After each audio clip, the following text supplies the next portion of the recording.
Okay, good evening, class. We'll go over to the 4 cognitive biases. The first one is confirmation bias. Basically, that is when we seek out information in a way that confirms our pre-existing beliefs or like theories, while disregarding evidence that seems to contradict it. And what immediately came to mind for me was just like the constant battle between Protestant and Catholic, like theologians and apologists, and just people in general. They tend to look for things that support their side and ignore other things. Second one is anchoring bias, or not anchoring bias, I apologize. Representative bias.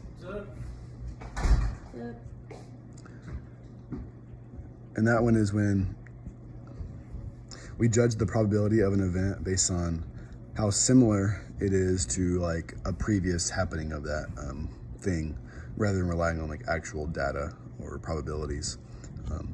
And so for me, last year, one day, our track team went out. Coach told us we were gonna meet out on the basketball court, and we just hung out that day. And then yesterday, we got like the same kind of text to meet on the basketball court.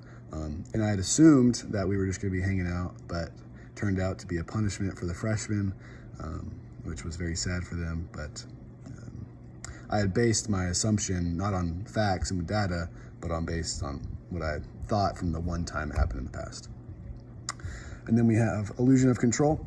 Illusion of control is just a tendency for people to overestimate their ability to control an event or an outcome, especially in situations where there's a lot of chance at play.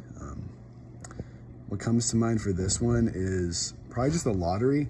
My dad always asked me to like help him like pick numbers, so I always like go with like, oh, like that stuck out to me, or I'll pick like the same ones every time. I think I have more of like a chance or more control by doing that, but in reality, I don't. And then last one is escalating commitment. For this one, I'm gonna go with, or this one means, you basically continue to pour like time and resources into a decision that you made or a project, even when it's clear that things aren't going the right direction and things aren't working. An example for this would be stocks. There was like the AMC stock a while ago. You're supposed to like buy low, right? So it's keep going down, like, oh, I'm gonna keep buying, like I'm already bought so much, like one day it's gonna bounce up. But really I don't know anything about it. I didn't pour a lot of money, but still some, right? Thinking it would someday return, but it never has. So, thank you.